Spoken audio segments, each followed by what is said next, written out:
ಅಶ್ವವೇಗ ವೀಕ್ಷಕರಿಗೆ ನಮಸ್ಕಾರ. ನಾನು ಮಂಜರಿ ಹೊಂಬಾಳಿ. ವಿಶೇಷ ಕಾರ್ಯಕ್ರಮಕ್ಕೆ ಸ್ವಾಗತ. ಗ್ರಹಣ ವರ್ಷದಲ್ಲಿ ಹಿಂದೆಲ್ಲ ಒಂದೋ ಎರಡೋ ಬಾರಿ ಬರ್ತಿತ್ತು, ಆದರೆ ಈಗ ತಿಂಗಳಿಗೊಮ್ಮೆ ಗ್ರಹಣ ನೋಡುವಂತಹ ಪರಿಸ್ಥಿತಿ ಉಂಟಾಗಿದೆ. ಗ್ರಹಣ ಅಂದ್ರೆ ಏನು, ವೈಜ್ಞಾನಿಕವಾಗಿ ಏನು, ಜ್ಯೋತಿಷ್ಯದ ಪ್ರಕಾರ ಏನು, ಜ್ಯೋತಿಷ್ಯವೂ ಕೂಡ ವಿಜ್ಞಾನವೇ. ಹಾಗಾಗಿ ಜ್ಯೋತಿಷ್ಯದಿಂದ ಗ್ರಹಣದ ಬಗ್ಗೆ ಯಾವೆಲ್ಲ ಸಂಗತಿಗಳನ್ನು ತಿಳ್ಕೋಬಹುದು, ಇನ್ನು ಗ್ರಹಣದ ಸಮಯದಲ್ಲಿ ಯಾವ ಆಚರಣೆಗಳನ್ನು ಮಾಡಬೇಕು, ಯಾವ ಆಚರಣೆಗಳನ್ನು ಮಾಡಬಾರ್ದು, ಏನು ಹೇಳಿದ್ದೆ ನಮ್ಮ ಶಾಸ್ತ್ರ, ಮುಖ್ಯವಾಗಿ ನಿಮ್ಮೆಲ್ಲರಿಗೂ ಅತ್ಯಂತ ಪ್ರಿಯವಾದಂತಹ ನಿಮ್ಮ ರಾಶಿ ಭವಿಷ್ಯ ಈ ಗ್ರಹಣ ಸಮಯದಲ್ಲಿ ಹೇಗಿರುತ್ತೆ ಮತ್ತು ಎಷ್ಟು ದಿನಗಳ ಆ ಪರಿಣಾಮ ಉಂಟಾಗಿರುತ್ತೆ, ಈ ಎಲ್ಲ ವಿಚಾರಗಳನ್ನು ಇವತ್ತು ಚರ್ಚೆ ಮಾಡೋದಕ್ಕೆ ನಮ್ಮ ಸ್ಟುಡಿಯೋದಲ್ಲಿ ಖ್ಯಾತ ಜ್ಯೋತಿಷ್ಯ ತಜ್ಞರು, ಟ್ಯಾರೋ ಟ್ರೀಡರ್ ಹಾಗೂ ಲೈಫ್ ಕೋಚ್ ಆದಂತಹ ಶ್ರೀಮತಿ ದಿವ್ಯಾ ಸುಬ್ರಹ್ಮಣ್ಯ ಅವರಿದ್ದಾರೆ. ಅವ್ರನ್ನ ಕಾರ್ಯಕ್ರಮಕ್ಕೆ ಸ್ವಾಗತಿಸೋಣ. ಮೇಡಮ್ ನಮಸ್ತೆ, ಕಾರ್ಯಕ್ರಮಕ್ಕೆ ಸ್ವಾಗತ. ನಮಸ್ತೆ, ಧನ್ಯವಾದ. ಮೇಡಮ್, ಗ್ರಹಣ ಅಂದ ತಕ್ಷಣ ಒಂದು ರೀತಿ ಭಯ ಕೂಡ ಇರುತ್ತೆ. ಹಿಂದೆಲ್ಲ ನಮ್ಮ ತಾಯಿ ಹೇಳೋರು, ಗ್ರಹಣ ಅಂದ್ರೆ 2 ವರ್ಷ 3 ವರ್ಷಕ್ಕೊಮ್ಮೆ ಬರ್ತಿತ್ತು, ನದಿಗೆ ಹೋಗ್ತಿದ್ವಿ, ಸ್ನಾನ ಮಾಡ್ಕೊಂಡು ಬರ್ತಿದ್ವಿ ಅಂತ. ಈಗ ವರ್ಷದಲ್ಲೇ ಒಂದು 3-4 ಸತಿ ಗ್ರಹಣ ನೋಡುವಂಥ ಸಂದರ್ಭ ಉಂಟಾಗ್ಬಿಟ್ಟಿದೆ. ಸೊ ಈ ಗ್ರಹಣ ಅಂತಿರೋದು ಖಂಡಿತವಾಗ್ಲೂ ಯಾವಾಗಿದೆ, ಯಾವ ಸಮಯದಲ್ಲಿ ಆಗತ್ತೆ? ನೋಡಿ, ಈಗ ಮಾರ್ಚ್ 3ನೇ ತಾರೀಕು 2026 ಮಾರ್ಚ್ 3ನೇ ತಾರೀಕು ಮಂಗಳವಾರ, ಅದು ಫಾಲ್ಗುಣ ಮಾಸದ ಶುಕ್ಲ ಪಕ್ಷದ ಹುಣ್ಣಿಮೆಯ ದಿನ ಸಂಭವಿಸ್ತಿರುವಂಥದ್ದು ಕೇತುಗ್ರಸ್ತವಾದಂತಹ ಚಂದ್ರಗ್ರಹಣ. ಇದು ಗ್ರಸ್ತೋದಯ ಚಂದ್ರಗ್ರಹಣ ಅಂತ ಹೇಳ್ಬಹುದು. ಇದಕ್ಕೆ ಭಾರತದಲ್ಲಿ ಇದು ಕಾಣಿಸ್ತಾ ಇರೋದ್ರಿಂದ ಭಾರತೀಯರಿಗೆ ಈ ಗ್ರಹಣದ ಆಚರಣೆ ಇರುತ್ತೆ. ಒಟ್ಟಿನಲ್ಲಿ ಮಾರ್ಚ್ 3ರಂದು ಚಂದ್ರಗ್ರಹಣ ಸಂಭವಿಸುತ್ತೆ. ಸೊ ಈ ಗ್ರಹಣ ಸಮಯ ಅಂತ ಪರ್ಟಿಕ್ಯುಲರ್ ಆಗಿ ಎಷ್ಟೊತ್ತಿಗೆ ಶುರುವಾಗುತ್ತೆ, ಎಷ್ಟೊತ್ತಿಗೆ ಮುಗಿಯತ್ತೆ, ಹೇಗಿರುತ್ತೆ? ನೋಡಿ, ಈಗ ನಾನು 3 ಗಂಟೆ 13 ನಿಮಿಷದಿಂದ ಮಧ್ಯಾಹ್ನ ಗ್ರಹಣ ಸ್ಟಾರ್ಟ್ ಆಗೋಗ್ಬಿಡುತ್ತೆ. ಆದ್ರೆ ನಮ್ಮ ಒಂದು ಏನು ಕರ್ನಾಟಕದಲ್ಲಿ ಚಂದ್ರೋದಯ ಆಗೋದು, ಚಂದ್ರೋದಯ ಆದ್ಮೇಲೆ ಅಲ್ವಾ ನಮ್ಗೆ ಗ್ರಹಣ ಲೆಕ್ಕ.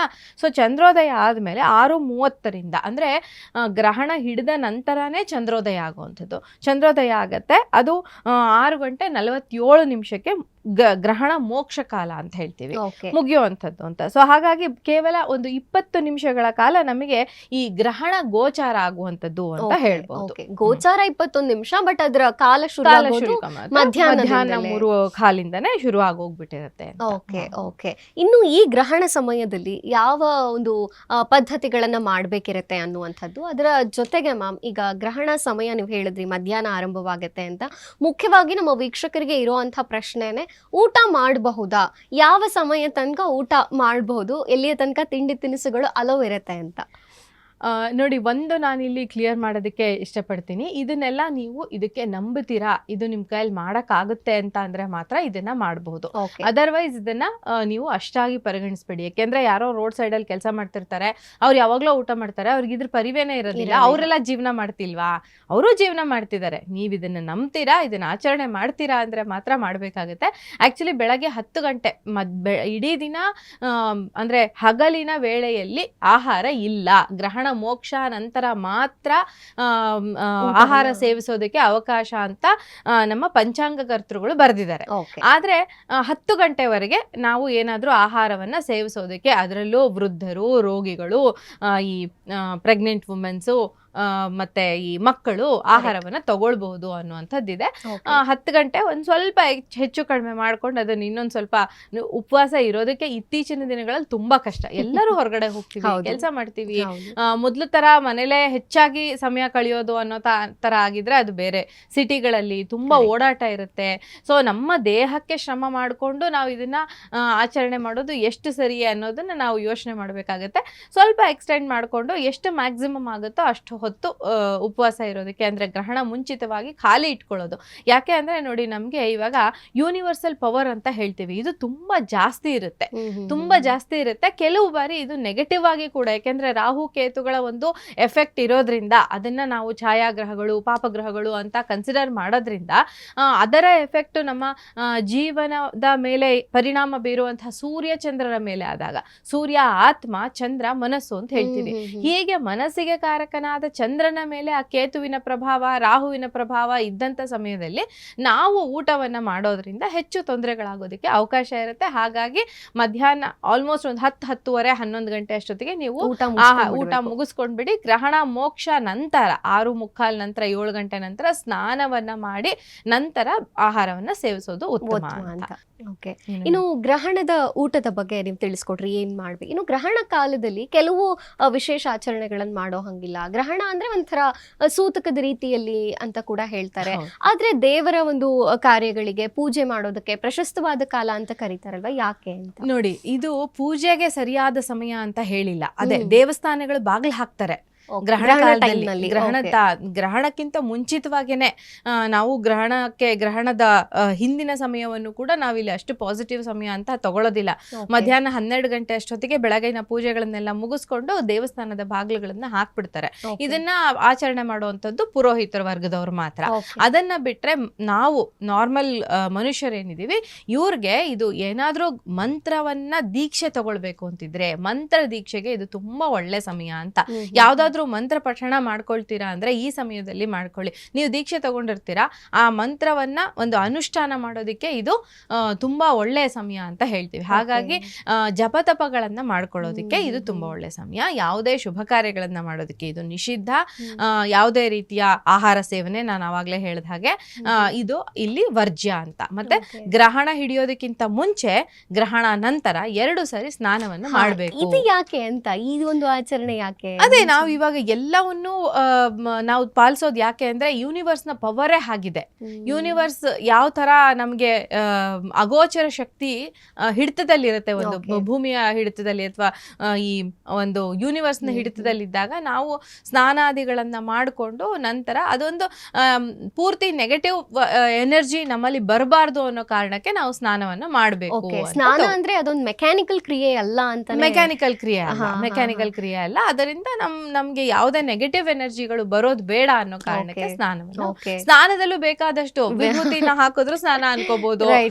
ಬೇಕಾದಷ್ಟು ಸ್ನಾನವನ್ನ ನಾವು ಪರಿಗಣಿಸಬಹುದು. Okay ma'am, okay.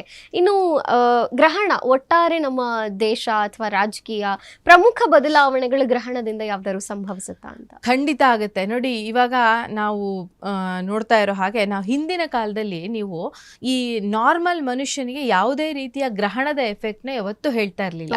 ಗ್ರಹಣದ ಎಫೆಕ್ಟ್ ಹೇಳ್ತಾ ಇದ್ದಿದ್ದೆ ರಾಜರ ಮೇಲೆ. ಸೊ ಈ ರಾಜನಿಗೆ ಇಂಥ ಕೆಡಕಾಗತ್ತೆ ಈ ಗ್ರಹಣ ಸಮಯದಲ್ಲಿ, ಈ ಗ್ರಹಣ ಆಗ್ತಾ ಇರೋದ್ರಿಂದ ಇನ್ಯಾವುದೋ ಒಂದು ರಾಜ್ಯದವರು ದಂಡೆತ್ತಿ ಬರ್ತಾರೆ, ಈ ತರದನ್ನೆಲ್ಲ ನಾವು ಕೇಳಿರ್ತೀವಿ. ಸೊ ರಾಜ ಮಹಾರಾಜರಿಗೆ ಇದ್ರ ಎಫೆಕ್ಟ್ ಜಾಸ್ತಿ ಇರ್ತಿತ್ತು. ಇವಾಗ ರಾಜರಿಲ್ಲ. ಸೊ ರಾಜಕಾರಣಿಗಳ ಮೇಲೆ ಇದು ಖಂಡಿತ ಎಫೆಕ್ಟ್ ಆಗೇ ಆಗತ್ತೆ. ಆಮೇಲೆ ಈ ಗ್ರಹಣ ಆಗ್ತಾ ಇರುವಂತದ್ದು ಸಿಂಹ ರಾಶಿ ಪುಬ್ಬ ನಕ್ಷತ್ರದಲ್ಲಿ.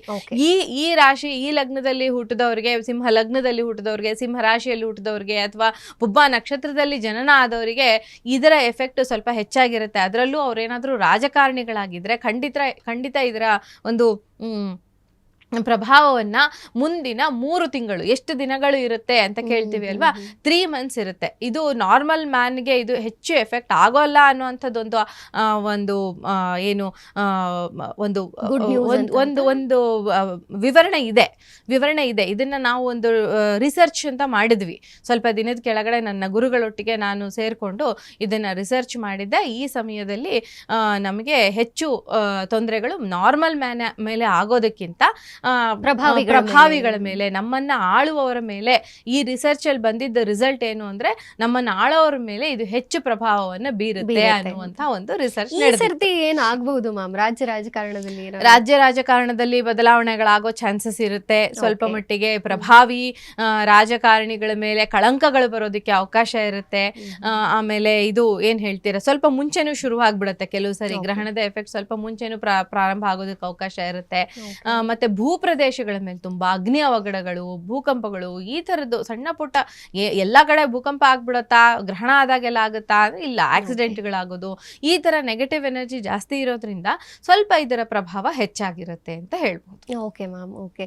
ಇನ್ನು ದೇಶದ ದೃಷ್ಟಿಯಿಂದ, ಜೊತೆಗೆ ನೀವು ಹೇಳಿದ್ರಿ ರಾಜಕಾರಣಿಗಳು ಅಂತ ಹೇಳಿ, ಈ ಪ್ರಕೃತಿ ವಿಕೋಪಗಳಿಗೂ ಗ್ರಹಣಕ್ಕೂ ಏನಾದ್ರೂ ಸಂಬಂಧ ಇದೆಯಾ ಅಂತ? ಖಂಡಿತ. ನೋಡಿ, ಈಗ ನಾವು ಅಮಾವಾಸ್ಯೆ ಹುಣ್ಣಿಮೆ ಅಂತ ಅಂದ್ರೇನೆ ಸಮುದ್ರ ಉಕ್ಕುತ್ತೆ ಅಂತ ಹೇಳ್ತೀವಿ.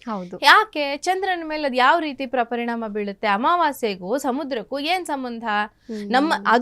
ನಮ್ಮ ಒಂದು ಪ್ರಕೃತಿಯಲ್ಲೇ ಇರುವಂತದ್ದು. ಸೂರ್ಯ ಚಂದ್ರರು ಪ್ರಕೃತಿಯಲ್ಲಿದ್ದಾರೆ, ಸಮುದ್ರನು ಪ್ರಕೃತಿಯಲ್ಲಿದೆ.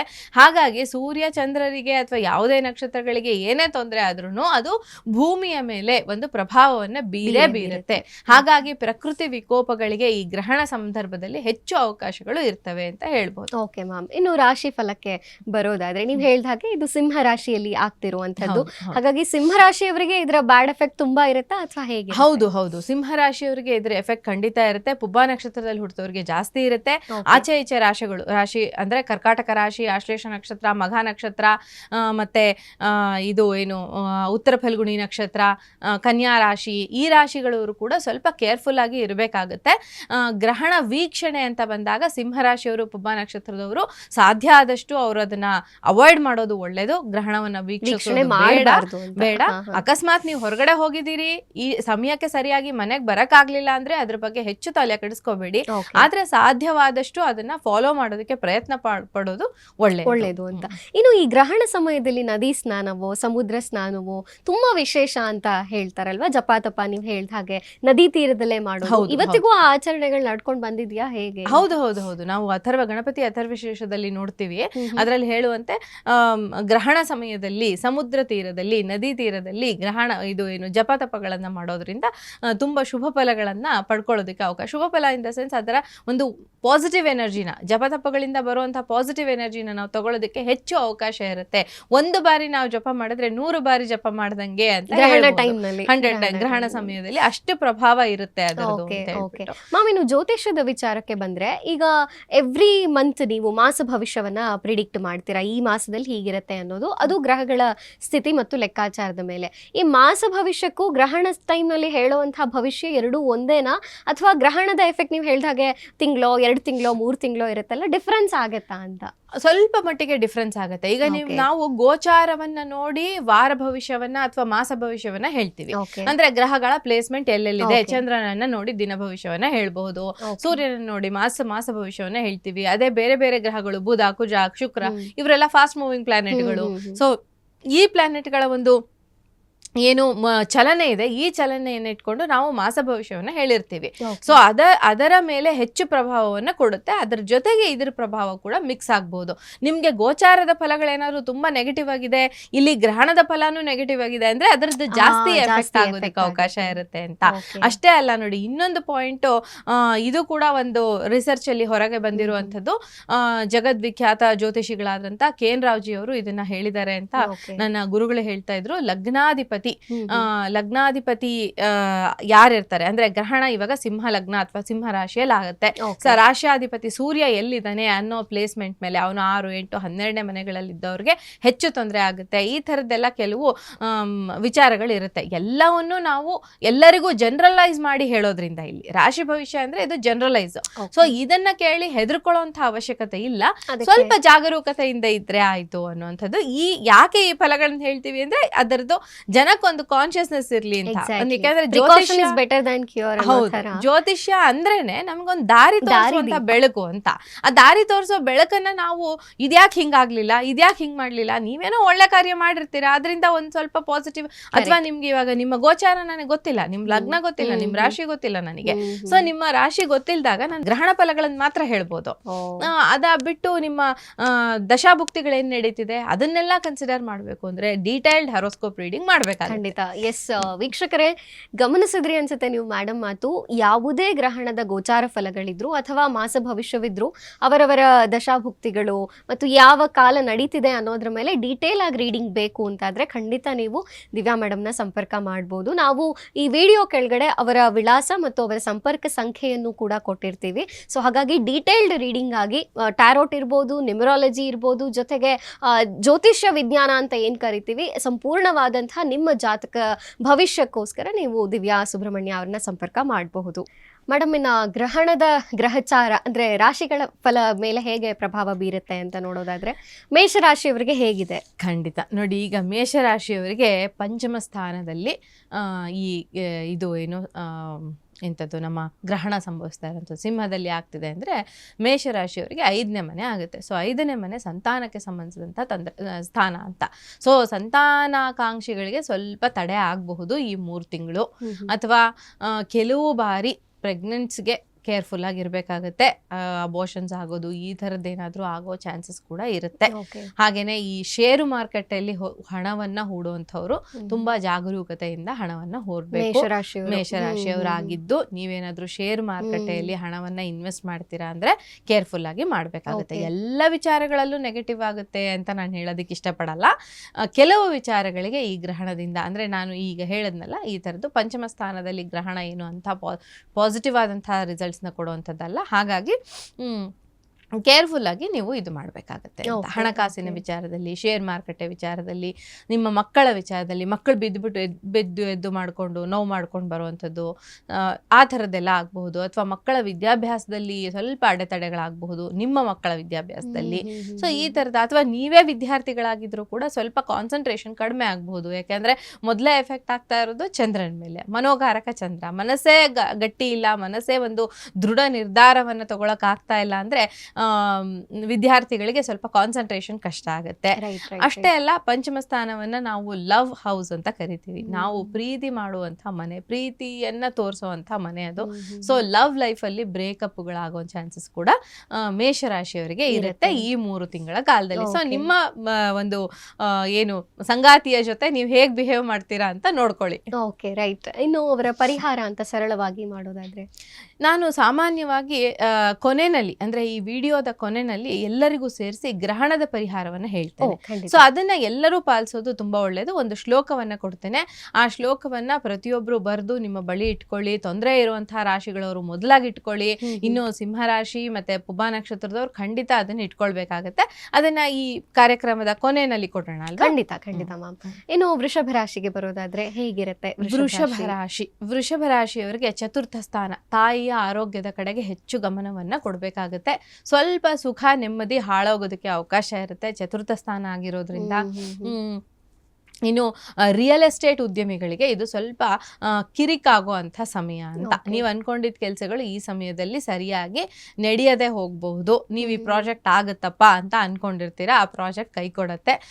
ರಿಯಲ್ ಎಸ್ಟೇಟ್ ಉದ್ಯಮಿಗಳಿಗೆ, ಡ್ರೈವರ್ಗಳಿಗೆ ಇದು ಸ್ವಲ್ಪ ತೊಂದರೆಯನ್ನು ಕೊಡುವಂಥ ಸಮಯ. ವೆಹಿಕಲ್ ಪರ್ಚೇಸ್ ಮಾಡಬೇಕು ಅಂದ್ಕೊಂಡಿದ್ರೆ ಸ್ವಲ್ಪ ಡಿಲೇ ಮಾಡಿ.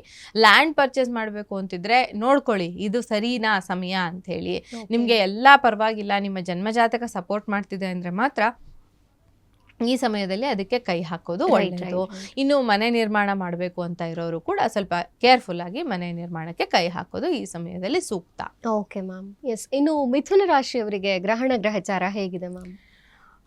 ಈಗ ನೋಡಿ, ಮಿಥುನ ರಾಶಿಯವರಿಗೆ 3ನೇ ಮನೆಯಲ್ಲಿ ಆಗ್ತಾ ಇರೋವಂಥದ್ದು. 3ನೇ ಮನೆ ಇಸ್ ಆಲ್ಸೋ ವೆರಿ ಪಾಸಿಟಿವ್. ಅಂದರೆ ಗ್ರಹಣದ ವಿಚಾರಕ್ಕೆ ಬಂದಾಗ 3, 6, 11ನೇ ಮನೆಗಳು ಪಾಸಿಟಿವ್ ರಿಸಲ್ಟ್ಸ್ನ ಕೊಡ್ತವೆ. ಹಾಗಾಗಿ ಭ್ರಾತೃವರ್ಗದವ್ರ ಜೊತೆ ಏನಾದರೂ ಕಿರಿಕಿರಿ ಇದ್ದರೆ ಅದನ್ನು ಸಾಲ್ವ್ ಮಾಡ್ಕೊಳ್ಳೋಕೆ ಇದು better time. And communication skills ತುಂಬ ಚೆನ್ನಾಗಿ ಇಂಪ್ರೂವ್ ಆಗುತ್ತೆ. ಮತ್ತು ನೀವು ಅದೇ ಮೀಡಿಯಾದಲ್ಲಿ ಏನಾದರೂ ಇದ್ದರೆ ನಿಮಗೆ ಪಾಸಿಟಿವ್ ರಿಸಲ್ಟ್ ಬರುತ್ತೆ. ಮತ್ತು ಮೀಡಿಯಾದವ್ರು ಒಳ್ಳೆ ನೇಮ್ ಫೇಮ್ಗಳನ್ನು ಪಡ್ಕೊಳ್ಬಹುದು. ಎಲ್ಲಾದ್ರೂ ಏನಾದರೂ ನ್ಯೂಸ್ ಚಾನೆಲ್ಗಳಿಗೂ ಕೂಡ, ಅಂದ್ರೆ ಕೆಲವು ನ್ಯೂಸ್ ಚಾನೆಲ್ ಹೆಡ್ಗಳೇನಾದ್ರೂ ಈ ರಾಶಿನಲ್ಲಿ ಹುಟ್ಟಿದ್ರೆ, ಈ ಲಗ್ನದಲ್ಲಿ ಹುಟ್ಟಿದ್ರೆ ಅವ್ರಿಗೂ ಕೂಡ ಪಾಸಿಟಿವ್ ಆದಂತಹ ಒಂದು ಮೀಡಿಯಾದವ್ರಿಗೆ ಇದು ಪಾಸಿಟಿವ್ ಟೈಮು. ಮಿಥುನ ರಾಶಿಯಲ್ಲಿ ಹುಟ್ಟಿದ ಮೀಡಿಯಾದವ್ರಿಗೆ ಅಂತ ಹೇಳ್ಬೋದು. Okay ma'am. ಇನ್ನು ಮಿಥುನ ರಾಶಿ ಅಂತಿದ್ದೀರಲ್ಲ, ಈಗ ಲಗ್ನಕ್ಕೂ ನೀವು ಅಷ್ಟೇ ಇಂಪಾರ್ಟೆನ್ಸ್ ಕೊಡ್ತೀರಾ? ಸೊ ಮಿಥುನ ಲಗ್ನದವ್ರಿಗೂ ಇದು ಕನ್ಸಿಡರ್ ಆಗುತ್ತೆ? ನಾನು ಹೇಳೋದು ಲಗ್ನನೇ ಹೆಚ್ಚಾಗಿ ಹೇಳ್ತೀನಿ. ಲಗ್ನನೇ ಯಾವಾಗ್ಲೂ ನಾನು ಹೇಳೋದು. ಯಾವುದೇ ಫಲಗಳನ್ನ ನೋಡ್ಬೇಕಾದ್ರೂ ಇದು ನನ್ನ ಎಕ್ಸ್ಪೀರಿಯನ್ಸ್. ಬೇರೆ ಬೇರೆ ಜ್ಯೋತಿಷಿಗಳಲ್ಲಿ ಇದಕ್ಕೆ ವಿರೋಧವಾದಂತ ಒಂದು ಮನ್ನಣೆ ಇದೆ. ಅಂದ್ರೆ ಕೆಲವರು ರಾಶಿಯಿಂದ ಪಾಸಿಟಿವ್ ಅಂತಾರೆ, ಇಂಪಾರ್ಟೆಂಟ್ ಅಂತಾರೆ, ಕೆಲವರು ಲಗ್ನದಿಂದ ಇಂಪಾರ್ಟೆಂಟ್ ಅಂತಾರೆ. ಬಟ್ ನನ್ನ ಗುರುಮುಖೇನ, ನನ್ನ ಗುರು ಪರಂಪರೆಯಲ್ಲಿ ಬಂದಿರುವಂತದ್ದು, ನಾನು ಅದನ್ನೇ ಫಾಲೋ ಮಾಡ್ಕೊಂಡ್ ಬಂದಿರುವಂತದ್ದು, ಲಗ್ನ ಇಸ್ ವೆರಿ ಇಂಪಾರ್ಟೆಂಟ್. ಸೊ ಅಂದ್ರೆ ನಮ್ದು ಯಾವುದೇ ರಾಶಿ ಆಗಿರ್ಲಿ ಮತ್ತೆ ಯಾವ ಲಗ್ನ ಇದೆ ಅನ್ನುವಂತ ಎರಡೂ ರಿಸಲ್ಟ್ ಕೂಡ ನಾವು ಕನ್ಸಿಡರ್ ಮಾಡ್ಕೊಳ್ಬಹುದು ಅಂತ. ಈಗ ನೋಡಿ, ಲಗ್ನದಿಂದ ಕೆಲವರಿಗೆ ಪಾಸಿಟಿವ್ ಇರುತ್ತೆ, ರಾಶಿಯಿಂದ ನೆಗೆಟಿವ್ ಇರುತ್ತೆ. ಸೊ ಎರಡನ್ನೂ ಇಟ್ಕೊಳ್ಳಿ ಮನ್ಸಲ್ಲಿ. ಸೊ ಈಗ ನೆಗೆಟಿವ್ ಹೇಳಿರೋದ್ರ ಕಡೆಗೆ ಹೆಚ್ಚು ಗಮನ ಕೊಡಿ, ಅದನ್ನ ನೀವು ಟಚ್ ಮಾಡಕ್ ಹೋಗೋದ್ ಬೇಡ, ಅಥವಾ ಆ ವಿಚಾರದಲ್ಲಿ ಕೇರ್ಫುಲ್ ಆಗಿರಿ. ಇನ್ ಪಾಸಿಟಿವ್ ಅಂತ ಹೇಳಿದ್ದನ್ನ ನೀವು ಎನ್ಕ್ಯಾಶ್ ಮಾಡ್ಕೊಳ್ಳೋದಕ್ಕೆ ಟ್ರೈ ಮಾಡಿ. ಕರೆಕ್ಟ್. ಈಗ ನೀವು ಹೇಳ್ತಿದ್ರಲ್ಲ, ಈಗ ಮೇಷ ಮತ್ತೆ ವೃಷಭದವರಿಗೆ ಅಷ್ಟಾಗಿ ಚೆನ್ನಾಗಿಲ್ಲ, ಬಟ್ ಮಿಥುನದವರಿಗೆ ಒಳ್ಳೆ ರಿಸಲ್ಟ್ ಇದೆ. ಮಿಥುನ ರಾಶಿಯಲ್ಲಿದ್ದು ಈ ಲಗ್ನ ಆಗಿದ್ರೆ ಎರಡನ್ನೂ ಕೂಡ ಕನ್ಸಿಡರ್ ಮಾಡ್ಬೇಕಾಗುತ್ತೆ. ಸೊ ಇನ್ನು ಮುಂದಿನ ರಾಶಿಗೆ ಬರೋದಾದ್ರೆ ಕಟಕ ರಾಶಿಗೆ ಹೇಗಿದೆ? ಕರ್ಕಾಟಕ ರಾಶಿಯವರಿಗೆ 2ನೇ 2ನೇ ಮನೆಯಲ್ಲಿ ಗ್ರಹಣ ಸಂಭವಿಸ್ತಾ ಇರುವಂಥದ್ದು. ಸಿಂಹ 2ನೇ ಮನೆ ಆಗುತ್ತೆ. 2ನೇ ಮನೆಯನ್ನ ನಾವು ಕುಟುಂಬ ಸ್ಥಾನ ಅಂತ ಹೇಳ್ತೀವಿ. ಸೊ ಕುಟುಂಬದಲ್ಲಿ ಮನಸ್ತಾಪಗಳು, ಮಾತುಕತೆಗಳು, ಅನವಶ್ಯಕವಾದ ಮಾತುಕತೆಗಳು, ಅದನ್ನ ವಾಕ್ಸ್ಥಾನ ಅಂತ ಹೇಳ್ತೀವಿ. ಅನ್ವಾಂಟೆಡ್ ಆಗಿ ಮಾತಾಡಿ ಸಿಕ್ಕಾಕೊಳ್ಳುವಂಥದ್ದು, ಅನ್ವಾಂಟೆಡ್ ಆಗಿ ಯಾರ ಹತ್ರನೂ ಕಮ್ಯುನಿಕೇಟ್ ಮಾಡಬೇಡಿ. ಅಲ್ಲಿ ನೆಸೆಸಿಟಿ ಇಲ್ಲ ಅಂದ್ರೆ ನೀವು ಎದ್ದು ಬಂದ್ಬಿಡ್ಬೇಕು, ಈ ತರದೊಂದು. ಆಮೇಲೆ ಹಣಕಾಸಿನ ವ್ಯಯ ಹೆಚ್ಚಾಗಿ, ಹಣ ಉಳಿಸಕ್ಕಾಗದೆ ಹೋಗ್ಬೋದು, ವ್ಯಯ ಆಗಬಹುದು. ಈ ತರದ ವಿಚಾರಗಳನ್ನ ನಾವು 2ನೇ ಮನೆಯಿಂದ ನೋಡ್ಬೇಕಾಗತ್ತೆ ಅಂತ. ಸೊ ಫೈನಾನ್ಸ್ ವಿಚಾರದಲ್ಲಿ ಕರ್ಕಾಟಕ ರಾಶಿಯವರು ಕೇರ್ಫುಲ್ ಆಗಿರ್ಬೇಕು. ಕುಟುಂಬದಲ್ಲೂ ಕೂಡ ತುಂಬಾ ಕೇರ್ಫುಲ್ ಆಗಿರ್ಬೇಕು. ಇನ್ನ ಮಾತಿನಲ್ಲಿ ನಿಗಾ ಇರಬೇಕು. ಫುಡ್ ಹ್ಯಾಬಿಟ್ಸ್ ನ ಸರಿಯಾಗಿ ಇಟ್ಕೊಳ್ಬೇಕಾಗತ್ತೆ. ಯಾಕೆಂದ್ರೆ ಅನ್ವಾಂಟೆಡ್ ಆಗಿ ತಿಂದು ಸ್ಟಮಕ್ ಅಪ್ಸೆಟ್ ಮಾಡ್ಕೊಳ್ಳೋದು, ಪಾಯ್ಸನಿಂಗ್ ಆಗೋದು, ಸ್ಟಮಕ್ ಪಾಯ್ಸನಿಂಗ್, ಫುಡ್ ಪಾಯ್ಸನಿಂಗ್ ಆಗೋದು, ಈ ತರದೆಲ್ಲ ಅವಕಾಶ ಇರುತ್ತೆ. ಹಾಗಾಗಿ ಸ್ವಲ್ಪ ಈ ವಿಚಾರದಲ್ಲಿ ನೀವು ಜಾಗರೂಕತೆಯಿಂದ ಕರ್ಕಾಟಕ ರಾಶಿಯವರು ಇರಬೇಕಾಗತ್ತೆ. ಆಮೇಲೆ ರಾಶ್ಯಾಧಿಪತಿನೇ, ಕರ್ಕಾಟಕ ರಾಶ್ಯಾಧಿಪತಿನೇ ಚಂದ್ರ ಆಗಿ ಚಂದ್ರನಿಗೆ ಗ್ರಹಣ ಸಂಭವಿಸ್ತಿರೋದ್ರಿಂದ ನಿಮ್ಮ ಮನಸ್ಸಿನ ಮೇಲೆ ಕೂಡ ಇದು ತುಂಬಾ ದೊಡ್ಡ ಮಟ್ಟದ ಪರಿಣಾಮವನ್ನ ಬೀರುತ್ತೆ. ಸೊ ಹಾಗಾಗಿ ಮನಸ್ಸಿನ ಹಿಡಿತಕ್ಕೋಸ್ಕರ ನೀವು ಖಂಡಿತವಾಗೂ ಈ ಸಮಯದಲ್ಲಿ ಮೆಡಿಟೇಷನ್, ಮಂತ್ರ ಜಪಗಳನ್ನ ಮಾಡ್ಕೊಳ್ಳೇಬೇಕಾಗತ್ತೆ ಅಂತ. ಫೈನ್. ಇನ್ನು ಸಿಂಹ ರಾಶಿಗೆ ಬರೋದಾದ್ರೆ ಹೇಗಿದೆ? ಯಾಕಂದ್ರೆ ಸಿಂಹ ರಾಶಿಯಲ್ಲೇ ಈಗ ಗ್ರಹಣ ಸಂಭವಿಸ್ತಿರೋದ್ರಿಂದ ಹೇಗಿರುತ್ತೆ? ಸಿಂಹರಾಶಿಯವರಿಗೆ ಖಂಡಿತವಾಗಿಯೂ ದೇಹಾರೋಗ್ಯ ಕೆಟ್ಟು ಹೋಗೋದಕ್ಕೆ ಅವಕಾಶ ಇರುತ್ತೆ. ಬೇಸಿಕಲಿ ನಿಮ್ಮ ಮನಸ್ಸು, ದೇಹ ಎರಡರ ಮೇಲೂ ಇದರ ಪ್ರಭಾವ ಇದ್ದೇ ಇರುತ್ತೆ. ಹಾಗಾಗಿ ಸಿಂಹರಾಶಿಯವರು ಅತ್ಯಂತ ಜಾಗರೂಕತೆಯಿಂದ ಇರಬೇಕು. 2-3 ತಿಂಗಳು ತುಂಬಾ ಕೇರ್ಫುಲ್ ಆಗಿರ್ಬೇಕಾಗತ್ತೆ. ಅದರಲ್ಲೂ ನೀವೇನಾದ್ರೂ ರಾಜಕಾರಣಿಗಳಾಗಿದ್ರೆ ಇನ್ನೂ ಕೇರ್ಫುಲ್ ಆಗಿರ್ಬೇಕಾಗತ್ತೆ.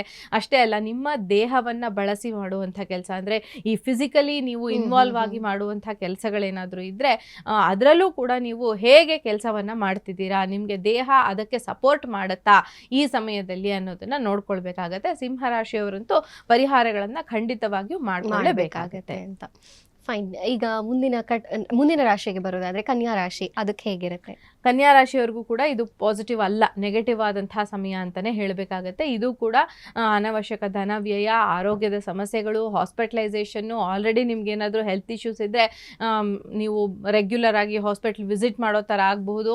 ನೀವು ಎಕ್ಸ್ಪೆಕ್ಟೇ ಮಾಡಿರಲ್ಲ, ಈ ಕಾಯಿಲೆ ಏನೋ ಬಂದು ಹೋಗಿ ಒಂದು 5 ದಿನ ಹಾಸ್ಪಿಟಲಲ್ಲಿ ಟ್ರೀಟ್ಮೆಂಟ್ ತೊಗೊಂಡು ಬರೋದು, ಈ ಥರದ್ದೆಲ್ಲ ಮೇಜರ್ ಹೆಲ್ತ್ ಇಶ್ಯೂಸ್ ಕೂಡ ಬಂದ್ಬಿಡ್ಬೋದು. ಹಾಗಾಗಿ ತುಂಬ ಕೇರ್ಫುಲ್ ಆಗಿರಬೇಕು. ಹೆಲ್ತ್ ಇಶ್ಯೂಸ್ಗೋಸ್ಕರ ಹಣ ವ್ಯಯ ಮಾಡಬೇಕಾಗಬಹುದು, ಎಕ್ಸ್ಪೆನ್ಸಸ್ ಬರಬಹುದು ಅಂತ ಹೇಳ್ಬಿಟ್ಟು. ಸೊ ಕನ್ಯಾ ರಾಶಿಯವರು ಕೂಡ ಇಲ್ಲಿ ಕೇರ್ಫುಲ್ ಆಗಿರ್ಬೇಕಾಗತ್ತೆ ಅಂತ ಪಾಸಿಟಿವ್ ಆದಂತಹ ಟೈಮ್ ಅಲ್ಲ ಇದು. ಎಸ್. ಸೊ ಈ ಕನ್ಯಾ ರಾಶಿ ತನಕ ತಿಳಿಸ್ಕೊಟ್ರಿ. ಮುಂದಿನ ರಾಶಿ ತುಲಾ ರಾಶಿಗೆ ಬರೋದಾದ್ರೆ ಹೇಗಿರುತ್ತೆ ಗ್ರಹಚಾರ? ತುಲಾ ರಾಶಿಯವರಿಗೆ ಇದು ಪಾಸಿಟಿವ್ ಆದಂಥ ಗ್ರಹಣ ಅಂತ ಹೇಳ್ಬೋದು. ಯಾವಾಗಲೂ 11ನೇ ಮನೆಯಲ್ಲಿ ಗ್ರಹಣ ಸಂಭವಿಸಿದಾಗ ನಮ್ಮ ಆಸೆಗಳನ್ನು ಫುಲ್ಫಿಲ್ ಮಾಡ್ಕೊಳ್ಳೋದಕ್ಕೆ ಇದು ಪಾಸಿಟಿವ್ ಆದಂಥ ಟೈಮ್ ಅಂತ ಹೇಳ್ಬೋದು. ಆಸೆಗಳು ಅಂದ ತಕ್ಷಣ ಬರೀ ಹಣನ ಅಂತ ಏನಲ್ಲ. ನಿಮಗೆ ಇವಾಗ ಮನೆ ತೊಗೊಳ್ಬೇಕು, ಮನೆ ಕಟ್ಟಬೇಕು, ಯಾವುದೋ ಒಂದು ಆಸೆ ಇರುತ್ತೆ, ಅಥವಾ ಏನೋ ಒಂದು ಒಡವೆ ವಸ್ತುಗಳನ್ನು ತೊಗೊಳ್ಬೇಕು, ವೆಹಿಕಲ್ ತೊಗೊಳ್ಬೇಕು, ಚೆನ್ನಾಗಿ ಓದಬೇಕು, ವಿದ್ಯಾಭ್ಯಾಸ ಮಾಡಬೇಕು, ಯಾವ್ದು ಬೇಕಾದ್ರೂ ನಿಮ್ಮ ಆ ಮೂಮೆಂಟ್ನ ಆಸೆ, ಫುಲ್ಫಿಲ್ಮೆಂಟ್ ಆಫ್ ಡಿಸೈರ್ಸ್ ಅಂತ, ನಮ್ಮ ಆಸೆಗಳನ್ನು ಫುಲ್ಫಿಲ್ ಮಾಡ್ಕೊಳ್ಳೋದಕ್ಕೆ ಇದು ಒಳ್ಳೆ ಸಮಯ. 3 ತಿಂಗಳ ಕಾಲ ಇದು ಎಫೆಕ್ಟ್ ಇರೋದ್ರಿಂದ ತುಲಾ ರಾಶಿಯವರು ನಿಮ್ಮ ಆಸೆ ಆಕಾಂಕ್ಷೆಗಳನ್ನ ಪೂರೈಸ್ಕೊಳ್ಳೋದಕ್ಕೆ ಇದು ಬೆಸ್ಟ್ ಟೈಮ್ ಅಂತ ಹೇಳ್ಬೋದು. ಓಕೆ ಮ್ಯಾಮ್, ಈಗ ಒಂದು ಗ್ರಹಣ ಅಂತ ನಡಿಬೇಕಾದ್ರೆ ನೀವು ಪ್ರತಿ ಸಲಿನೂ ಶುಭ ಫಲ ಯಾವ ರಾಶಿಗಿದೆ, ಅಶುಭ ಯಾವ, ಮತ್ತು ಮಧ್ಯಮ ಫಲವನ್ನು ಕೂಡ ಹೇಳುವಂಥದ್ದು ಇದೆಯಲ್ಲ, ಹಾಗೆ ತುಲಾ ರಾಶಿಗೆ ಈ ಸಲ ಮಧ್ಯಮ ಫಲನ ಹೇಗೆ? ಇಲ್ಲ, ಇದು ಪಾಸಿಟಿವ್ ಆದಂತಹ ಫಲ ಅಂತ ಹೇಳ್ಬೋದು. ಆ ಲೆಕ್ಕಕ್ಕೆ ತಗೊಂಡಾಗ ನಾವು ವೃಷಭ ರಾಶಿಯವರಿಗೆ ಮಧ್ಯಮ ಫಲ ಅನ್ಬೋದು. ತುಂಬಾ ನೆಗೆಟಿವ್ ಅಲ್ಲದೆ ಹೋದ್ರು ಮಧ್ಯಮ ಫಲ ಅಂತ ಹೇಳ್ಬಹುದು.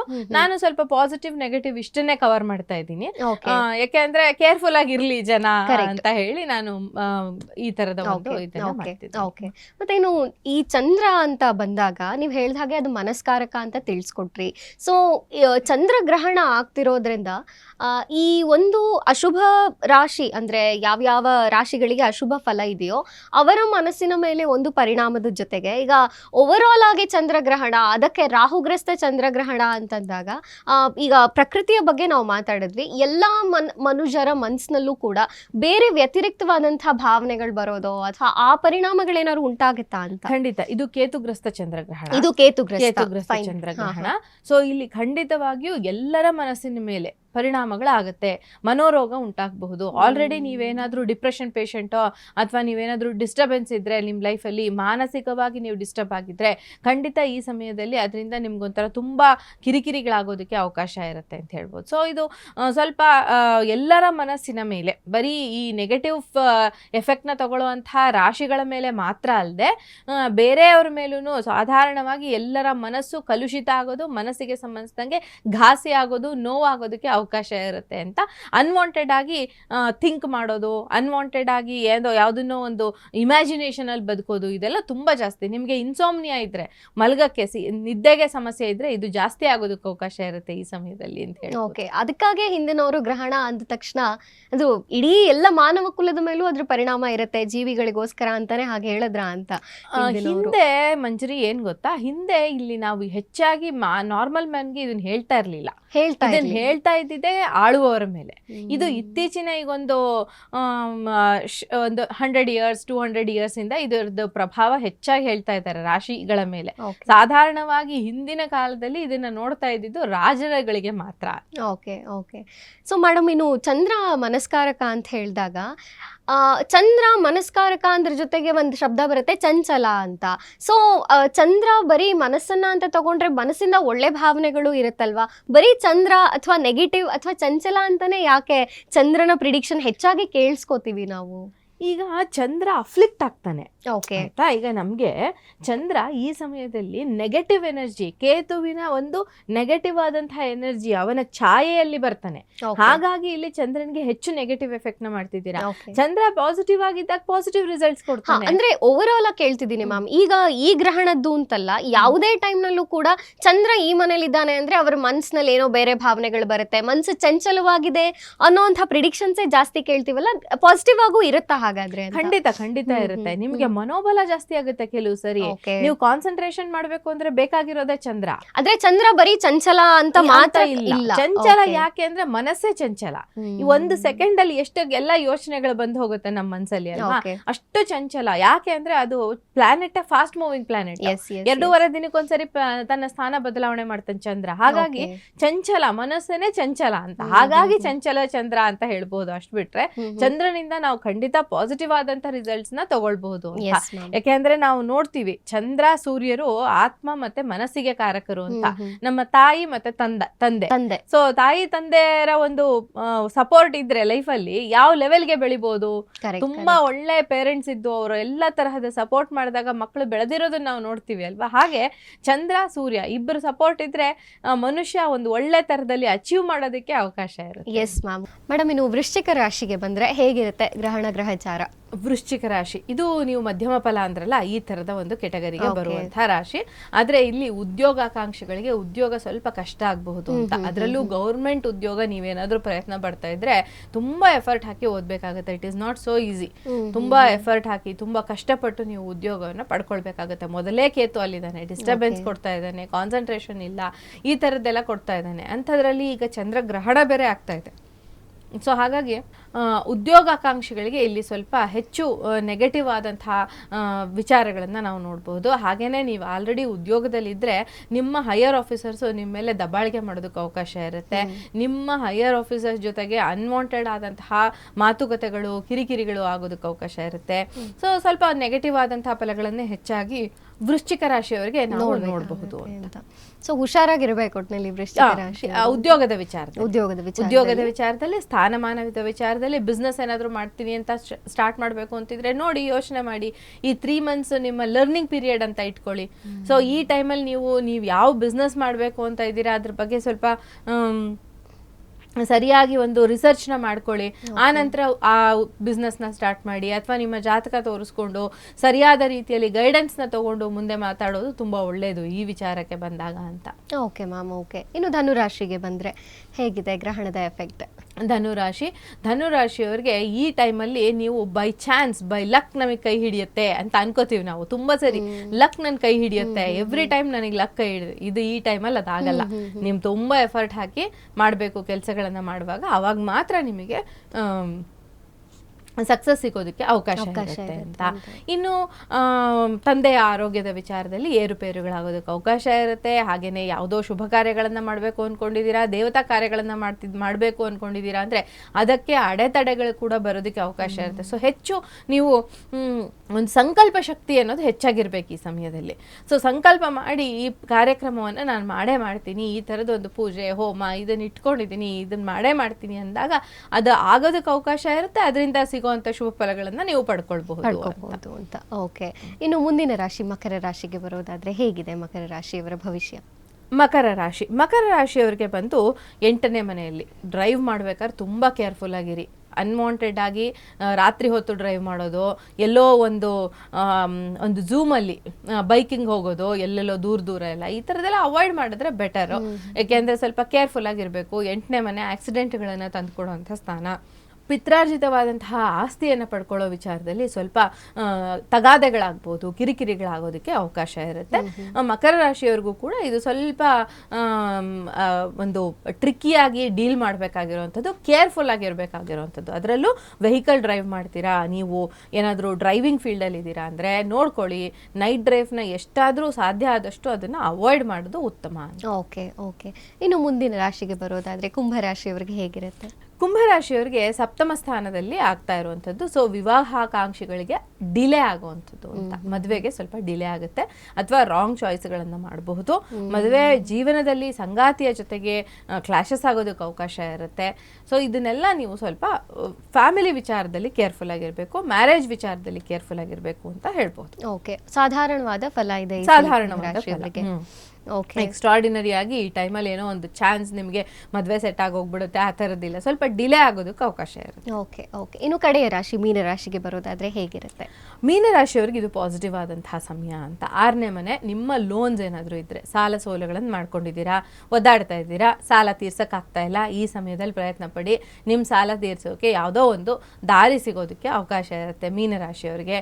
ಇನ್ನು ಯಾವುದೋ ಒಂದು ಲಾಂಗ್ ಟರ್ಮ್ ಡಿಸೀಸ್ ಇದೆ, ಒದ್ದಾಡ್ತಾ ಇದ್ದೀರಾ, ಅದರಲ್ಲೂ ಹಾರ್ಟ್ ರಿಲೇಟೆಡ್ ಇಶ್ಯೂಸ್ ಏನಾದರೂ ಇದೆ, ಆ ಥರದ್ದೆಲ್ಲ ಇದ್ದಾಗ ನಿಮಗೆ ಸ್ವಲ್ಪ ಅದನ್ನು ನಿವಾರಿಸ್ಕೊಳ್ಳೋದಕ್ಕೆ ಅವಕಾಶ ಇರುತ್ತೆ. ಸಾಲಗಳನ್ನು ನಿವಾರಿಸ್ಕೊಳ್ಳಿ. ಕಾಂಪಿಟೇಟಿವ್ ಎಕ್ಸಾಮ್ಸ್ ಬರೀತೀರಾ ಅಂದರೆ ಬರೀರಿ, ಕಾಂಪಿಟೇಟಿವ್ ಎಕ್ಸಾಮ್ಸಲ್ಲಿ ಸಕ್ಸಸ್ ಆಗೋದಕ್ಕೆ ಅವಕಾಶ ಇರುತ್ತೆ ಅಂತ ಹೇಳ್ಬೋದು.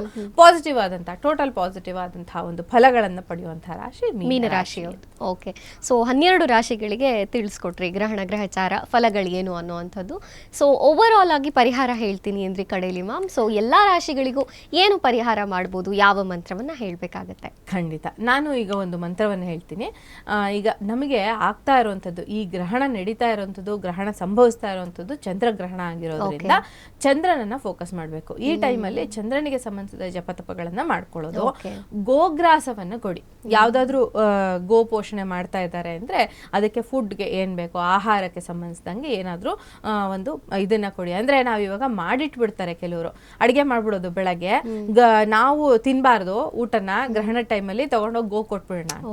ಅದೆಲ್ಲ ಖಂಡಿತ ಮಾಡಬೇಡಿ. ನಾವು ತಿಂದು ಬಿಟ್ಟಂತ ಆಹಾರ ಗೋಗಳಿಗೆ ಕೊಡೋದು ಸಾಧ್ಯ ಇಲ್ಲ. ಹಾಗೇನೆ ಅದ್ರ ಜೊತೆಗೆ ನಮ್ಮ ಎಷ್ಟೋ ಕರ್ಮಗಳನ್ನ, ಎಷ್ಟೋ ಮಾಡಿರುವಂತಹ ಪಾಪಗಳನ್ನ ತೊಳೆಯೋದಕ್ಕೆ ಎಷ್ಟೋ ಸಾರಿ ಪ್ರಾಣಿಗಳು ಸಹಾಯ ಮಾಡ್ತವೆ. ನಾಯಿಗಳು ಸತ್ತೋಗ್ತವೆ ಮನೆಯಲ್ಲಿ, ಎಷ್ಟೋ ಸರಿ ಮಕ್ಕಳನ್ನ ಬದುಕಿಸಿ ಸಾಯ್ತವೆ ಅಂತ ಹೇಳ್ತೀವಿ. ಸೊ ಅದೇ ರೀತಿ ಹಸುಗಳು, ಹಿಂದಿನ ಕಾಲದಲ್ಲಿ ಹಸುಗಳನ್ನು ಸಾಕ್ತಾ ಇದ್ರು, ಹಸುಗಳಿಗೆ ನೀವು ಮಾಡಿಟ್ಟಂತಹ ಆಹಾರವನ್ನು ಹಾಕುವಂಥದ್ದಲ್ಲ, ಗೋಗ್ರಾಸಕ್ಕೆ ಸಾಧ್ಯ ಆದ್ರೆ ನೀವೇ ತಗೊಂಡೋಗಿ ಫೀಡ್ ಮಾಡಿ. ಗೋಗ್ರಾಸ ಅಂದ್ರೆ ಹುಲ್ಲನ್ನ ಅರ್ಪಣೆ ಮಾಡುವಂಥದ್ದು. ಅಥವಾ ಯಾರಾದ್ರೂ ಗೋವನ್ನ ಪೋಷಣೆ ಮಾಡ್ತಾರೆ, ಸಾಕಿದ್ದಾರೆ ಅಂತ ಅಂದ್ರೆ, ಗೋಶಾಲೆಗಳೇನಾದ್ರೂ ಇದೆ, ನಿಜವಾಗ್ಲೂ ಅವ್ರು ಸರಿಯಾದ ರೀತಿಯಲ್ಲಿ ಗೋಶಾಲೆಯನ್ನು ನಡೆಸ್ತಿದ್ದಾರೆ ಅಂದ್ರೆ ಅವರಿಗೆ ಹಣವನ್ನ ಕೊಟ್ಟು ನೀವು ಇದು ಮಾಡ್ಬೋದು. ಗೋ ಪೂಜೆಯನ್ನ ಮಾಡ್ಕೊಳ್ಳಿ, ಇದರಿಂದ ಎಫೆಕ್ಟ್ ನ ತಪ್ಪಿಸ್ಕೊಳ್ಳೋದಿಕ್ಕೆ ಅಂತ. ಅದ್ರ ಜೊತೆಗೆ ಈ ಒಂದು ಮಂತ್ರವನ್ನ ಕೊಡ್ತೀನಿ, ಆ ಮಂತ್ರವನ್ನ ನಿಮ್ಮ ಬಳಿ ಬರ್ದಿಟ್ಕೊಳ್ಳಿ. ನಿಮ್ಮ ಬಳಿ ಬರ್ದಿಟ್ಕೊಂಡು ಆ ಮಂತ್ರವನ್ನ ನೀವು ಇದು ಮಾಡೋದ್ರಿಂದ ಆ ಗ್ರಹಣದ ಸಂದರ್ಭದಲ್ಲಿ ಏನಿದೆ 3 ಕಾಲಿಂದ 6 ಕಾಲ್ವರೆಗೂ ನೀವು ಒಂದು ಪೇಪರ್ನಲ್ಲಿ ಆ ಮಂತ್ರವನ್ನ ಬರೆದಿಟ್ಕೊಳ್ಳಿ.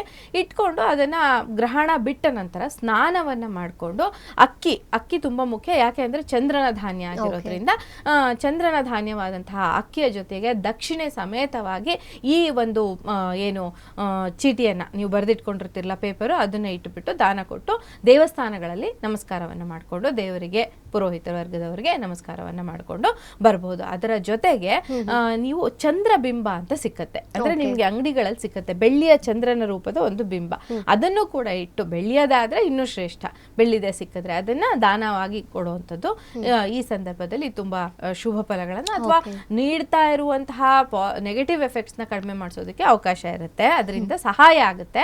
ಸಿಂಹ ರಾಶಿಯವರು ಪುಬ್ಬ ನಕ್ಷತ್ರದವ್ರು ಮಾಡ್ಲೇಬೇಕು. ಬೇರೆ ನೆಗೆಟಿವ್ ಎಫೆಕ್ಟ್ಸ್ ಇರುವಂತಹ ರಾಶಿಗಳವರು ಕೂಡ ಇದನ್ನ ಮಾಡ್ಕೊಳ್ಬಹುದು ಅಂತ ಹೇಳ್ಬಿಟ್ಟು. ಓಕೆ, ಯಾವ್ದಪ್ಪ ಮಂತ್ರ ಅಂತಂದ್ರೆ ಯೋಸೌ ವಜ್ರಧರೋ ದೇವ ಆದಿತ್ಯಾನಾಂ ಪ್ರಭುರ್ವತಃ ಚಂದ್ರಗ್ರಹ ಪರಾಗಸ್ಥೋ ಗ್ರಹ ಪೀಡಾಂ ವ್ಯಪೋಹತು ಯೋಸೌ ದಂಡಧರೋ ದೇವ ಯಮೋ ಮಹಿಷವಾಹನಃ ಗ್ರಹೋಪರಾಗಸ್ಥ ಗ್ರಹ ಪೀಡಾಂ ವ್ಯಪೋಹತು ಯೋಸೌ ಶೂಲಧರೋ ದೇವ ಪಿನಾಕಿ ವೃಷವಾಹನಃ ಚಂದ್ರಗ್ರಹೋಪರಾಗಸ್ಥ ಗ್ರಹಪೀಡಾಂ ವ್ಯಪೋಹತು. ಈ ಮಂತ್ರವನ್ನ ನೀವು ನಿಮ್ಮ ಬಳಿ ಇಟ್ಕೊಂಡು ಬರೆದಿಟ್ಕೊಳ್ಳೋದು, ಜಪ ಮಾಡೋದು, ಹೇಳ್ಕೊಳ್ಳೋದು ಎಲ್ಲವನ್ನ ಮಾಡಬಹುದು. ನಿಮಗೆ ಸಾಧ್ಯ ಆದ್ರೆ ಅದನ್ನ ಕುತ್ಕೊಂಡು ಚಾಂಟ್ ಮಾಡಿ ಗ್ರಹಣದ ಸಂದರ್ಭದಲ್ಲಿ, ಅದರಲ್ಲೂ 6:30 6:45 ಸಮಯ ಏನಿದೆಯಲ್ಲ ನಮಗೆ ಗೋಚರ ಆಗುವಂತ ಸಮಯ, ಆ ಸಮಯದಲ್ಲಿ ಅದನ್ನ ಪಠಣ ಮಾಡೋದು. ಆ ಒಂದು ಪೇಪರ್ ಸಮೇತ ನಿಮಗೆ ಬರೆದಿಟ್ಕೊಂಡಿರ್ತಿರಲ್ಲ ಅದರ ಸಮೇತ ಅಕ್ಕಿಯನ್ನ ದೇವಸ್ಥಾನಗಳಲ್ಲಿ ದಾನವಾಗಿ ನೀಡಿ ಬರೋದ್ರಿಂದ ಆಗುವಂತಹ ತೊಂದರೆಗಳಿಂದ ಪರಿಹಾರ ಆಗೋದಕ್ಕೆ ಅವಕಾಶ ಇರುತ್ತೆ ಅಂತ. ಸೊ ಗ್ರಹಣದ ನಂತರ ಬರೆದಿಟ್ಟಂತಹ ಚೀಟಿಯನ್ನ ದೇವಸ್ಥಾನಕ್ಕೆ ತೆಗೆದುಕೊಂಡು ಹೋಗ್ಕೊಡ್ಬೇಕು ಮತ್ತು ಅದ್ರ ಜೊತೆಗೆ ಅಕ್ಕಿಯನ್ನ ದಕ್ಷಿಣೆ ಸಮೇತ ದಾನವಾಗಿ ಮಾಡಬೇಕು. ಇದು ಎಲ್ಲಾ ರಾಶಿಗಳು ಮಾಡಬಹುದಾದಂಥದ್ದು. ಓಕೆ ಎಸ್ ಮ್ಯಾಮ್, ಗ್ರಹಣದ ಕುರಿತಾಗಿ ಸಾಕಷ್ಟು ವಿಚಾರಗಳನ್ನ ಇವತ್ತು ನಮಗೆ ತಿಳಿಸ್ಕೊಟ್ಟಿದ್ದೀರಾ, ರಾಶಿ ಫಲಗಳನ್ನ ಹೇಳಿದ್ದೀರಾ. ಕಡೆಯ ಪ್ರಶ್ನೆ, ನೀವು ಕ್ರಿಸ್ಟಲ್ ಕೋಚ್ ಆಗಿರೋದ್ರಿಂದ ಚಂದ್ರನಿಗೆ ಸಂಬಂಧಪಟ್ಟಂತಹ ಯಾವ ಸ್ಟೋನ್ ಅನ್ನ ಹಾಕ್ಬೇಕಾಗತ್ತೆ, ಅಥವಾ ಹಾಕಬೇಕಾ ಅಥವಾ ಬೇರೆ ಪರ್ಯಾಯವಾಗಿ ಏನಾದ್ರು ಸಜೆಸ್ಟ್ ಮಾಡ್ತೀರಾ? ಹಾಕ್ತೀರಾ ಅಂತ ಅನ್ನೋದಾದ್ರೆ ಹೌವ್ಲೆಟ್ ಅನ್ನುವಂಥ ಒಂದು ಸ್ಟೋನ್ ಇದೆ, ಆ ಕ್ರಿಸ್ಟಲ್ ಇದೆ. ಆ ಕ್ರಿಸ್ಟಲ್ ನ ನೀವು ಧಾರಣೆ ಮಾಡೋದ್ರಿಂದ ಚಂದ್ರನಿಗೆ ಸಂಬಂಧಿಸಿದಂತಹ ಯಾವುದೇ ನೆಗೆಟಿವ್ ಎಫೆಕ್ಟ್ಸ್ ಕೊಡುವಂತಹ ಒಂದು ಏನಿದೆ ಅದನ್ನ ಪರಿಹಾರ ಮಾಡ್ಕೊಳ್ಳೋದಕ್ಕೆ ಆಗುತ್ತೆ. ಅದ್ರ ಜೊತೆಗೆ ಈ ಸ್ಫಟಿಕ ಕ್ಲಿಯರ್ ಕ್ವಾರ್ಟ್ಸ್ ಅಂತ ಏನ್ ಹೇಳ್ತೀವಲ್ಲ, ಅದನ್ನು ಕೂಡ ನಾವು ಈ ಚಂದ್ರನ ದೋಷ ನಿವಾರಣೆಗೆ ಪರಿಹಾರವಾಗಿ ಬಳಸಬಹುದು. ಅದರದ್ದು ಕ್ರಿಸ್ಟಲ್ಸ್ ರಾಕ್ ಬರುತ್ತೆ, ಅದನ್ನ ಇಟ್ಕೊಳ್ಬಹುದು ನಿಮ್ಮ ಬಳಿ. ಕ್ರಿಸ್ಟಲ್ ಬ್ರೇಸ್ಲೆಟ್ ಗಳನ್ನ ಧಾರಣೆ ಮಾಡಬಹುದು. ನಿಮಗೆ ಯಾವ ರೀತಿ ಬೇಕೋ ಆ ರೀತಿ ಧಾರಣೆ ಮಾಡೋದಕ್ಕೆ ಅಥವಾ ಆ ರೀತಿ ಅದನ್ನ ಯೂಸ್ ಮಾಡ್ಕೊಳ್ಳೋದಕ್ಕೆ ಅವಕಾಶ ಇರುತ್ತೆ. ಸೊ ನೀವು ನನ್ನ ಬಳಿ ಬಂದ್ರೆ ಅದು ಯಾವುದು ನಿಮ್ಗೆ ಸರಿಯಾದ ರೀತಿಯಲ್ಲಿ ವರ್ಕ್ ಆಗಬಹುದು ಅನ್ನೋದನ್ನ ನೋಡಿ ಅದನ್ನ ಒದಗಿಸುವಂತ ಪ್ರಯತ್ನವನ್ನ ನಾನು ಮಾಡ್ತೀನಿ. ಎಸ್ ಖಂಡಿತ ವೀಕ್ಷಕರೇ, ಇದನ್ನ ನೋಟ್ ಮಾಡ್ಕೊಳ್ಳಿ. ಯಾವುದೇ ತರದ ಕ್ರಿಸ್ಟಲ್ ಹಾಕೋಕ್ಕಿಂತ ಮುಂಚೆ ಒಂದು ಅದರ ಬಗ್ಗೆ ಮಾಹಿತಿ ಮತ್ತು ನಮ್ಮ ಜಾತಕಕ್ಕೆ ಅದು ಸರಿ ಹೋಗುತ್ತಾ ಅನ್ನುವಂಥ ಇನ್ಫಾರ್ಮೇಶನ್ ಇದೆಯಲ್ಲ, ಇದು ಖಂಡಿತವಾಗಿಯೂ ಬೇಕಿರುತ್ತೆ. ನೀವು ನೇರವಾಗಿ ದಿವ್ಯಾ ಸುಬ್ರಹ್ಮಣ್ಯ ಅವ್ರನ್ನ ಸಂಪರ್ಕ ಮಾಡಬಹುದು. ಈ ಕಾರ್ಯಕ್ರಮದ ಕೆಳಗಡೆ ಅವರ ವಿಳಾಸ ಹಾಗೂ ಸಂಪರ್ಕ ಸಂಖ್ಯೆಯನ್ನು ನಾವು ಕೊಟ್ಟಿರ್ತೀವಿ. ಸೊ ಡೈರೆಕ್ಟ್ ಆಗಿ ಕಾಂಟ್ಯಾಕ್ಟ್ ಮಾಡಿ ನಿಮ್ಮ ಜಾತಕವನ್ನು ಪರಿಶೀಲನೆ ಮಾಡಿಕೊಂಡು ನಂತರ ಆ ಕ್ರಿಸ್ಟಲ್ಸ್ಗಳನ್ನು ಧಾರಣೆ ಮಾಡಿ. ಮ್ಯಾಮ್, ಗ್ರಹಣದ ಕುರಿತಾಗಿ ಸಾಕಷ್ಟು ವಿಚಾರಗಳನ್ನು ಇವತ್ತು ತಿಳಿಸ್ಕೊಟ್ಟಿದ್ದೀರಾ. ಏನು ಮಾಡಬೇಕು, ಏನು ಮಾಡಬಾರ್ದು, ಮತ್ತು ಮುಖ್ಯವಾಗಿ ನಮ್ಮ ವೀಕ್ಷಕರಿಗೆ ರಾಶಿ ಫಲಗಳನ್ನು ತಿಳಿಸಿದ್ದೀರಿ. ಧನ್ಯವಾದಗಳು. ನಮಸ್ಕಾರ ವೀಕ್ಷಕರೇ, ಇದಾಗಿತ್ತು ಈ ಹೊತ್ತಿನ ವಿಶೇಷ ಕಾರ್ಯಕ್ರಮ. ನೋಡ್ತಾ ಇರಿ ಶ್ರೀವೇಗ ನ್ಯೂಸ್. ಇದು ಸತ್ಯಾನ್ವೇಷಣೆಯ ಓಟದಲ್ಲಿ.